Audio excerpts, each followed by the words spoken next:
प्रिय बच्चों, नमस्ते। डिजिटल लर्निंग क्लासेस नानक में आप सभी का स्वागत है। आज हम संख्या पद्धति का जो तीसरा भाग पढ़ रहे हैं, जिसमें आपको एक रेखा पर किस तरह से आप रूट 2 को दर्शाएंगे, रूट 3 को कैसे दर्शाते हैं, उसके बारे में देखते हैं। उदाहरण, पहला उदाहरण, संख्या रेखा पर रूट 2 का स्थान निरूपित कीजिए, का स्थान निर्धारण कीजिए या निरूपित कीजिए। देखिए बच्चों, मैंने प्रश्न लिखा, संख्या रेखा पर रूट 2 का स्थान निर्धारण कीजिए। तो अपन को क्या करना है, सबसे पहले यहाँ हल लिखना।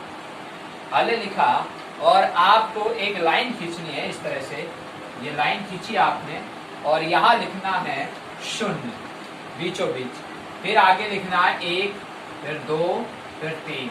इधर माइनस में 1 और माइनस का 2 और माइनस का 3। ठीक है बच्चों, अब आपने को क्या करना है, यहाँ पाइथागोरस प्रमेय लेते हैं अपन।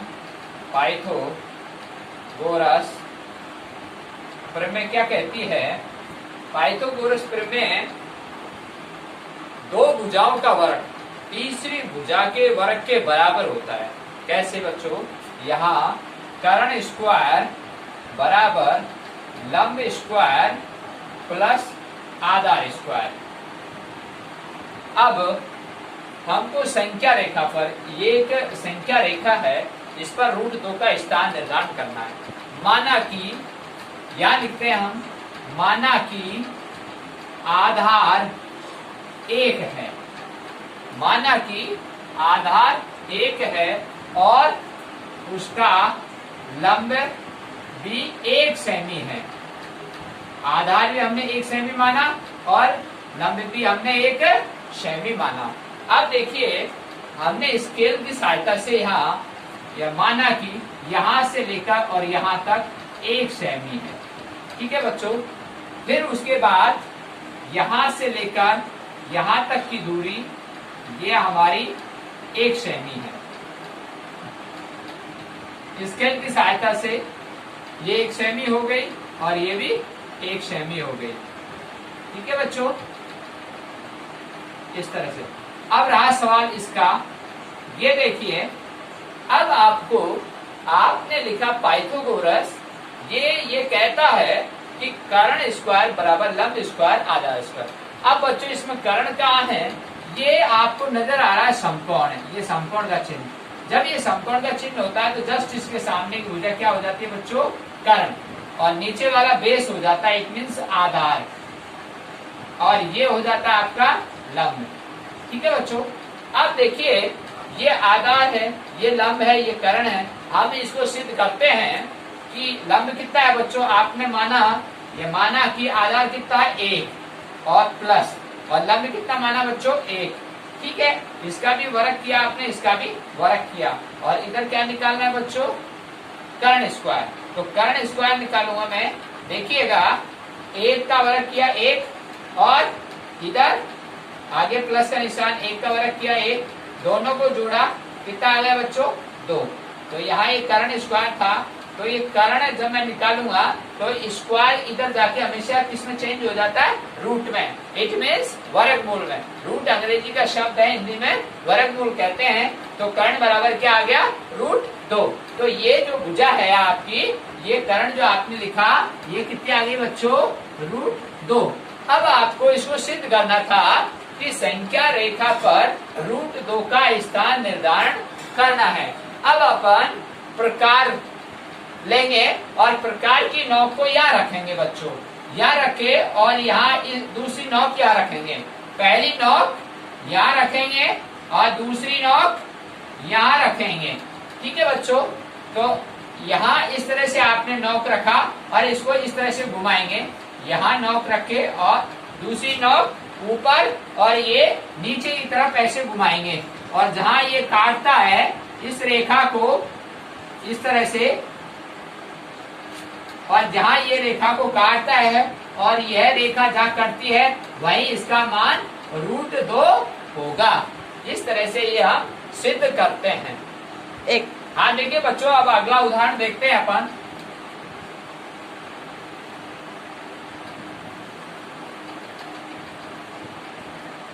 उदाहरण नंबर 2, संख्या रेखा पर √3 का स्थान निर्धारण कीजिए। बच्चों ये सवाल एग्जाम में पूछे जाते हैं और ये मोस्ट इंपोर्टेंट है, इन पर जरा आप ध्यान दीजिए। हल सबसे पहले अपन क्या करेंगे, एक संख्या रेखा खींचेंगे इस तरह से, ये खींची आपने, और यहाँ लिखेंगे आप 0 बीचों बीच लाइन पे 2 भाग कर लिया, इसका बीचों बीच हो गया 0, फिर 1, फिर 2, फिर 3 और फिर 4।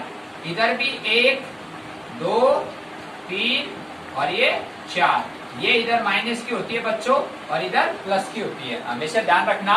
0 के आगे की ओर, कहने का मतलब दाएं तरफ, जिस हाथ से अपन लिखते हैं, कुछ बच्चे बाएं हाथ से लिखते हैं लेकिन ज्यादातर दाएं हाथ से लिखते हैं।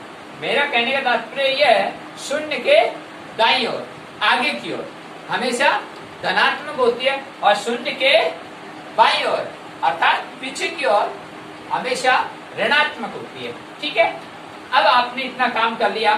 अब बच्चों आप पाइथागोरस प्रमेय से ऐसे सवाल जब आते हैं तो आपको पाइथागोरस प्रमेय याद रखनी चाहिए। मैं यहाँ लिखता हूँ पाइथागोरस प्रमेय क्या कहती है बच्चों, ये पाइथागोरस प्रमेय ये कहती है कि 2 भुजाओं का वर्ग तीसरी भुजा के वर्ग के बराबर होता है। दोबारा सुने, पाइथागोरस प्रमेय क्या कहती है, 2 भुजाओं का वर्गों का योग, 2 भुजाओं के वर्गों का योग तीसरी भुजा के वर्ग के बराबर होता है। देखिए 2 भुजाओं के वर्गों का योग अभी आपको मालूम चल जाएगा, कर्ण स्क्वायर बराबर लंब स्क्वायर प्लस आधार स्क्वायर। ठीक है, तो ये 2 भुजा हो गई, लंब और आधार, और इनका वर्ग हो रहा है और ये जुड़ रही है और बराबर तीसरी भुजा का वर्ग के बराबर हो रहा है कि नहीं हो रहा है, अभी अपन पढ़ते हैं आगे। आप देखिए बच्चों, यहाँ आपको ऐसे सवाल जब आ जाता है तो अब आपने अभी अभी पहला उदाहरण किया, √2 को किस तरह से आपने दर्शाया, माना कि विधि तो वहीं से होगी, माना कि आधार 1 सेमी है, तो आपने स्केल लिया, स्केल से आपने यहां से लेकर और यहां तक की दूरी कितनी है बच्चों, 1 सेमी। ये 1 सेमी हो गई। फिर स्केल की सहायता से आपने इसको 1 सेमी खींचा, और फिर इस 1 सेमी पे जब ये बिंदु है और इस बिंदु से फिर आपने लंब भी 1 सेमी लिया, लंब भी 1 सेमी, 1 सेमी ले लो यहाँ, ये 1 सेमी हो गया। ठीक है बच्चों, अब देखिए आपने आधार कितना लिया, 1 सेमी, माना कि आधार 1 सेमी तो लंब भी 1 सेमी, तो यहाँ लिखेंगे लंब 1 सेमी और आधार भी 1 सेमी, इन दोनों का वर्ग, और ये कर्ण स्क्वायर निकल जाएगा अब आपका, 1 का वर्ग 1 और 1 का वर्ग 1, दोनों को जोड़ा कितना आ गया, 2।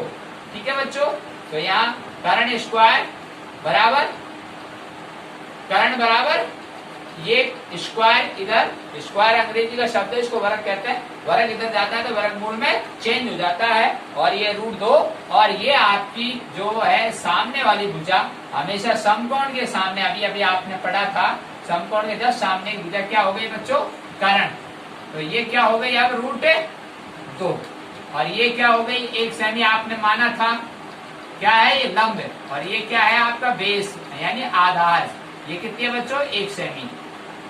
आप देखिए अब आपको √3 दर्शाना है, कैसे दर्शाओगे, अब अपन थोड़ा सा आगे बढ़ते हैं, तो अपन पहले इसको निर्धारित कर लेते हैं इस तरह से। यहाँ आपने प्रकार लिया और प्रकार की एक नोक यहाँ रखी, दूसरी नोक ऊपर इस पे रखी, कहाँ पे, जहां आपने 1 सेमी का जो लिया और यहाँ इस यहाँ पर, और इस नोक से आपने सीधा इसको ऐसे घुमाया और ये यहाँ काट रही है, इस तरह से एक प्रकार का नॉक यहाँ रखकर और अपने इस तरह से इसको ऐसे घुमाएंगे चाप, तो ये जो चाप जैसे घूमेगा और जहाँ इस रेखा को काटेगा, और मैंने थोड़ा सा इसको गहरा कर दिया, देखो बच्चों ये, और ये कट गया और यहाँ जहाँ कटा है, और ये आपका कितना है √2 मान है इसका, कितना है बच्चों √2। अब आपको √3 दर्शाना है। अब √3 के लिए अपन क्या करेंगे, देखिए थोड़ा सा आगे बढ़ते हैं। अब यहाँ अपन इसको क्या लेते हैं, बेस, क्या लेंगे इसका बेस यानी आधार। अब ये आधार ले लिया तो अपन स्केल की सहायता से सीधा या स्केल रखेंगे, 1 सेंटीमीटर लंब लेंगे यहाँ, ये लंब सीधा, तो ये क्या हो जाएगा बच्चों, समकोण हो जाएगा, ये समकोण हो जाएगा, और समकोण के जस्ट सामने भुजा क्या हो जाएगी बच्चों, ये कर्ण हो जाएगी इस तरह से, ठीक है। अब देखिए बच्चों, जब ये भुजा आपकी क्या हो गई, कर्ण, अब आपको कर्ण निकालना है, तो वही विधि है। अब देखो आप, मैं आपको समझाता हूं, देखो सिद्ध करके, यहां आपने आधार कितना लिया बच्चों, इसका आधार, ये जो ये लाइन थी वो कितने निकाली थी, कर्ण आपके यहाँ आया था √2, तो ये आधार कितना हो गया बच्चों, √2, ये √2, और ये लंब आपने स्केल की सहायता से नापा, ये कितना है 1 सेमी, ये 1 सेमी है, और ये 1 सेमी आपने लिखा। अब देखो मैं इसको सिद्ध कर रहा हूं, यहाँ लंब कितना है 1, और आधार कितना है बच्चों √2। हाँ देखिए बच्चों, आपने अभी अभी ये जो फॉर एग्जाम्पल पहला समझा था, उसमें √2 का मान किस तरह संख्या रेखा पर अपन ने दर्शाया था। ये माना कि उसका आधार 1 है और लंब लिया 1, और फिर अपन ने पाइथागोरस से निकाला और ये √2 आ गया। फिर अपन ने चाप लिया, और जो चाप अपन ने यहाँ 1 9 क्या रखा, 1 क्या रखा, जैसे ये चाप घुमाया था, और ये जो संख्या रेखा पर जहाँ आपने काटा था वही अंकित हो गया, √2 निर्धारित हो गया। आपको संख्या रेखा पर ही दर्शाना था, लेकिन प्रश्न ये है आपका, प्रश्न नंबर 2, √3 को संख्या रेखा पर। अब देखिए बच्चों, जैसे आपने ये यहाँ तक प्रक्रिया पूरी की, अब आगे बढ़ते हैं। तो बच्चों आपने स्केल की सहायता से यहाँ तक हो गया, इसको आगे लिया आपने, यहाँ इस बिंदु से आगे कितना लिया आपने, 1 सेमी और लिया, ठीक है बच्चों 1 सेमी, इसका नाम रख दो बनाई A O B, फिर ये P बिंदु हो गया, तो आपने P बिंदु यहाँ तक 1 सेमी ले लिया। अब 1 सेमी ले लिया, और आपने अब इसको तो माना बेस, और इसको माना आपने लंब। अब लंब बेस कैसे हुआ, देखो बच्चों, यहाँ इस तरह आपने इस तरह सीधी लाइन खींची, तो ये बच्चों क्या बन गया, समकोण बन गया। क्या बन गया, ये समकोण, देख लो आप, ये समकोण, और हमेशा समकोण के सामने भुजा क्या हो गई, कर्ण, क्या हो गई, ये कर्ण। अब आपको कर्ण निकालना है, तो कर्ण कैसे निकालेंगे, अब देखो बेस कितना हो गया आपका √2, लंब कितना हो गया आपका 1, ये लिख रखा। तो अब आप वापिस इसमें रखेंगे, तो यहाँ लंब 1 रखा और √2 आधार रखा। अब देखिए इसका वर्ग किया आपने और इसका वर्ग किया, तो इसका वर्ग किया 1 प्लस, और √2 का वर्ग करते हैं, तो ध्यान देना हमेशा √2 को √2 से गुणा करते हैं तो संख्या वही आती है। कब, जब वही संख्या से उसी संख्या से गुना होता है तब, जैसे √2 हुआ, या √3 हुआ, या √4, इट मीन्स कोई और भी संख्या, √5, तो इस तरह से ध्यान देने की बात है। अब √2 गुना √2 किया तो रूट हट गया, संख्या बच गई।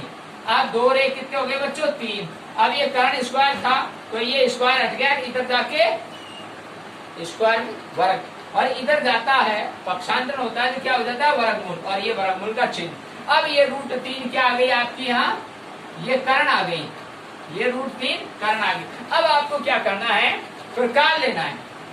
क्या लेना है बच्चों, प्रकार, और इस प्रकार की एक नोक यहाँ रखनी है और दूसरी नोक यहाँ रखनी है ऊपर, ठीक है बच्चों, इस तरह से। ये आपने प्रकार लिया और इसको यहाँ रखा और इस नोक पे, और इसको ऐसे घुमाया आपने धीरे धीरे, ऐसे देखिए, ये ऐसे आपने ये ऐसे घुमाया, धीरे धीरे आराम से घुमाइए। ये संख्या रेखा कट चुकी है, ये देखिए। अब मैं थोड़ा गहरा कर रहा हूं इसको, ये देखिए बच्चों, मैं थोड़ा गहरा कर रहा हूं, ये संख्या रेखा कट चुकी है। और ये जहां संख्या पहले यहाँ यहाँ आपने रूट 2 की काटी थी, मैंने तीर का निशान ये लगाया, और अब ये संख्या रेखा थोड़ी आगे कटी है तो ये रूट 3, इस तरह मैं तीर का निशान दर्शा रहा हूं, और ये रूट 3, और ये आपकी संख्या रेखा पर रूट 3 का निर्धारण हो चुका है। ये देखिए बच्चों, इस तरह से आपको अपने एग्जाम के अंदर इस तरह आप करोगे तो आपको सही नंबर मिलेंगे, और मैं आशा करता हूँ ये आपको अच्छी तरह समझ में आया होगा। हाँ देखिए बच्चों, अभी आपने पहला उदाहरण, दूसरा उदाहरण, अब तीसरा उदाहरण आपके सामने बोर्ड पर दिख रहा है। संख्या रेखा पर रूट 5 को किस प्रकार निरूपित किया जा सकता है। देखिए बच्चों, आपने रूट 2 और रूट 3 देखा, किस प्रकार से आपने हल किया और उसको समझा। अब देखिए, इस प्रश्न को अपन उसी विधि से करते हैं तो थोड़ा बड़ा हो जाता है, तो मैं आपको एक फॉर्मूला बताता हूँ, उस फॉर्मूले के आधार पर अपन इसको हल करते हैं। देखिए, समझने की कोशिश करना। यहाँ लिखेंगे हल, हल लिखा, और बच्चों यहाँ एक फॉर्मूला है root n minus 1, root n minus 1।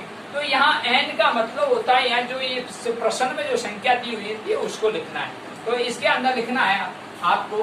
तो यहाँ बराबर, तो ये कितना है रूट 5, तो यहाँ रूट के अंदर आ गया 5 माइनस 1, ठीक है बच्चों। तो बराबर क्या आ गया यहाँ 4, तो रूट 4, तो रूट 4 का अपन वर्गमूल लेंगे तो क्या आ गया बच्चों 2, क्या आ गया 2। अब ये जो 2 है, देखो अपन को ये समझ में आना चाहिए कि आधार लें या लंब लें। देखो बच्चों, हमेशा नींव किस पर रुकती है, बेस होता है, हर चीज का बेस होता है, और जब बेस होता है तभी वो चीज आकृति का निर्माण होता है। अब आइए बच्चों, अपन सबसे पहले लाइन खींचते हैं, ये इसका बेस बन रहा है, और यहाँ 0, यहाँ 1, यहाँ 2, यहाँ 3, और यहाँ आगे ये 4। इधर बच्चों ऋणात्मक 1, 2, 3 और ये 4। हाँ देखिए, अपन ये आधार बेस जो आपने यहाँ निकाला, ये 2 आधार है, और ये आपने देखा इस सूत्र से किस तरह से निकला। और ये n का मतलब यहाँ पूर्णांक, धनात्मक पूर्णांक। n का तात्पर्य क्या है, यहाँ मैं यहाँ लिख देता हूँ, n का मतलब धनात्मक पूर्णांक, धनात्मक पूर्णांक, ठीक है। तो ये जो अपन इस फॉर्मूले से निकाला, तो अपन बेस होगा तभी तो कोई चीज आकृति का निर्माण करेंगे। तो ये क्या है, आधार है, क्या है बच्चों, ये आधार। अब आपने ये संख्या रेखा खींची, और इस संख्या रेखा को इस तरह से आपने नाम दिया 0, 1, 2, 3, 4, और फिर आप देखिए स्केल की सहायता से आपने आधार कितना आ गया बच्चों 2। तो यहाँ से लेकर यहाँ तक आपने ये स्केल की सहायता से आपने 2 सेंटीमीटर की एक रेखा खींची। तो कहाँ से आई, इस फॉर्मूले से आई, ठीक है बच्चों। और हमेशा इसमें जो लंब डलता है वो हमेशा 1 सेमी, हमेशा 1 सेमी। तो यहाँ आपने 1 सेमी का लंब डाला स्केल की सहायता से, और ये 1 सेमी, और ये बच्चों कितनी है 2 सेमी, ठीक है बच्चों। अब बात आती है, ये जो रेखा है ये कौन सी भुजा होगी, कर्ण। कैसे पता लगा, क्योंकि ये क्या है, समकोण है, और ये समकोण आपको पता ही है 90 डिग्री का होता है। तो ये सीधी भुजा कितनी हो गई। अब ये निकालनी है कर्ण, ये क्या निकालनी है, कर्ण। आपको पता लग गया ये बेस है, आधार आपने जो निकाला, और ये लंब आपने जो लिया हमेशा 1 सेंटीमीटर का। और अपन पाइथागोरस से अब करते हैं, पाइथागोरस से प्रमेय। इस प्रमेय से क्या है बच्चों कि 2 भुजाओं के वर्गों का योग बराबर तीसरी भुजा के वर्ग के बराबर होता है। देखिए, यहाँ कर्ण स्क्वायर बराबर लंब स्क्वायर प्लस आधार स्क्वायर। देखिए बच्चों, यहाँ लंब स्क्वायर कितना है 1, ये 1 स्क्वायर प्लस, और यहाँ बेस कितना है आधार 2, तो यहाँ 2 का वर्ग, 1 का वर्ग किया बच्चों 1, और 2 का वर्ग किया बच्चों 4। अब देखिए, यहाँ कर्ण स्क्वायर बराबर चल रहा है, ये बराबर, अब यहाँ कर्ण स्क्वायर बराबर चल रहा है ये, ठीक है। अब ये 4 और 1 जुड़ गया, कितना आ गया बच्चों 5। अब आपको कर्ण निकालना है बराबर, अब ये कर्ण निकालना है। अब देखिए, थोड़ी जगह नहीं है, मैं ऊपर यहाँ दर्शा देता हूँ इधर साइड में। तो यहाँ कर्ण निकालना है इस तरह से, तो कर्ण स्क्वायर है इसके ऊपर, इधर जाएगा, इधर 5 स्क्वायर में वर्ग, जब वर्ग को पक्षांतरण करते हैं तो इधर जाकर क्या हो जाता है, वो रूट का मतलब वर्गमूल, तो ये वर्गमूल हो गया कितना, √5। तो ये कर्ण आ गया आपके पास, कितना आ गया बच्चों, √5। अब देखिए बच्चों, ये √5 आपका कर्ण आ चुका है। अब अपन क्या करेंगे, प्रकार की सहायता से, ये आपका प्रकार है और प्रकार की नोक जहां से आपने स्टार्ट किया था, बिंदु यहाँ 0 से स्टार्ट किया था आपने, आधार बेस किया था, और वहां पे रखेंगे प्रकार की नोक को, और इस तरह से, और ये इस तरह से, ठीक है बच्चों, और इस तरह से इस प्रकार को ऐसे घुमाएंगे, ऐसे घुमाएंगे, तो आपको ये जहां ये काटेगा इस तरह से, देखो मैं थोड़ा गहरा कर देता हूं, ये गहरा कर दिया, और जहां ये रेखा काटी आपकी, और वहीं आपका √5 निर्धारण हो चुका है। इस संख्या रेखा पर √5 किस प्रकार निरूपित किया जा सकता है, इस प्रकार किया जा सकता है। तो बच्चों आज इतना ही। अब अगले वीडियो में आपको अगली एक्सरसाइज करवाई जाएगी।